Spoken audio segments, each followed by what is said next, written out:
Good day. I'm Ruth, and I'm here from the Garrett Public Library to welcome you to another session of Railoader reading. Today, I have a quote that I want to open with, and it says, "The size of your body is of little account. The size of your brain is of much account. The size of your heart is of the most account of all." And that was written by B.C. Forbes. My first story today is going to be a football story since this is football season. And this story was written by Darryl J. Burnett, PhD, a coach with a soul. In the late 1940s in Cincinnati, Ohio, there was a little boy who wanted to be on the Pee Wee football team at his parochial school. The minimum weight requirement was 70 pounds. The little boy struggled to put on the necessary pounds. The coach knew how much the little boy wanted to make the team, so he encouraged him to bulk up on weigh-in day by eating lots of bananas and drinking lots of malts. The boy soon tipped the scales at 69.5 pounds, was given the benefit of the doubt, and put on the team roster. Throughout the season, the coach benched the little boy for his own sake. The upper weight limit for the league was 120 pounds, and he didn't want him to get injured. However, in the final game of the season, the team was short a few players, and the coach had to play the little boy in order to avoid a forfeit.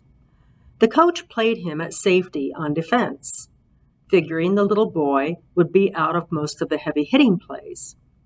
Wouldn't you know it, on the last play of the game, the fullback from the other team broke through the line, eluded the secondary, and was bearing down on the little boy. As the little boy peered through his helmet, which was too large and kept falling down in front of his eyes, he saw the approaching runner. He crouched down to try to get ready to tackle the big 120-pound bruiser. As the runner got closer, all the little boy could say to himself was, "This guy's got hair on his legs." Here he was, barely 70 pounds, trying to tackle this big, hairy guy. At the moment of truth, he reached out for the fullback's legs, grabbed onto one of them, and held on for dear life as the big bruiser dragged the little tot with him down the field. All the little boy could see was the infield dirt as his helmet banged on the ground all the way into the end zone. Completely mortified by the experience, the boy fought back tears and the feeling he had let the team down.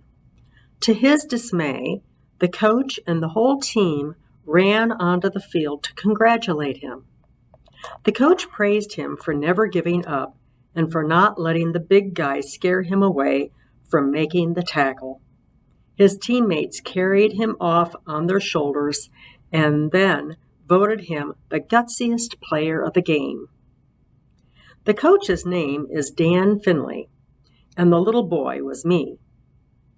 In his youth, Dan, now in his 40s, had been a superb athlete with Major League Baseball potential. But Dan was stricken with polio and was only able to walk with leg braces and a cane. He decided to turn his energy to coaching kids. The joy of playing had been taken from him prematurely, and he wanted to help kids make the most of their days on the playing field. I hope you enjoyed that story, and now I have two more. Now I have a second story. It's entitled, "Let's Start Over." Some time ago, I had a direct experience of what I describe as high-performance customer service. It occurred on a Saturday, on a cold winter's day in Toronto. The weekend began, as with many other second family situations, with my children visiting their mother. My wife, Kate, and I had a weekend alone. Saturday was an exercise in leisure and tranquility. We got up late, and everything in the day was a pleasurable 3 or 4 hours late. After browsing shops and galleries, we arrived at the prominent 4-star hotel at around 4 o'clock in the afternoon, ready for a late lunch. The restaurant staff was most accommodating. Kate ordered a stir-fry of some sort, and when it arrived, the real adventure began. Nestled neatly in Kate's stir-fry was the tip of a finger from a latex glove. I called the waitress. "What is this?" Kate inquired with an appropriate level of indignation. "I'm not sure," replied the waitress as she whisked the plate away to the kitchen. In less than a minute, the waitress returned with the maitre d'. "Madame, we have made a dreadful mistake and apologize sincerely." So far, so good. "Let us start over," the maitre d' continued. "Remove everything from the table," he instructed the waitress. The waitress proceeded to remove everything: the wine, the cutlery, my food, the tablecloth, everything. "Let us erase the memory," said the maitre d'. The table was reset, menus presented, and new wine and food ordered. We were on our way once again to a fantastic lunch. The maitre d' took a bad service impression and replaced it with an outstanding one. He did not deny the experience, but substituted a higher, richer one in its place. The food was good, the service superlative. This was theater, and the meal was complimentary. And that was written by Richard Porter. And there's a quote that is written by Fred Astaire, and it says, "Do it big, do it right, and do it with style." And that story pretty much covered that. Now for my last story for the day, it's going to be entitled The Adjustment. And this is written by G. Stillwagon, DC, PhD. He's a chiropractor, and this is a chiropractic story. Darren was 4 years old. This was his first visit to the chiropractor. He was apprehensive, as most children are on their first visit to any doctor. I learned early in my career that trying to adjust children without first gaining their confidence and trust resulted in screaming, running, and bouncing off the walls.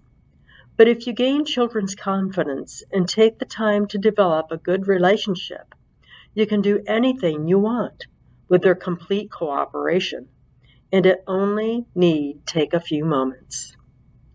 One of the techniques I find most useful is to show an interest in a child's special toy.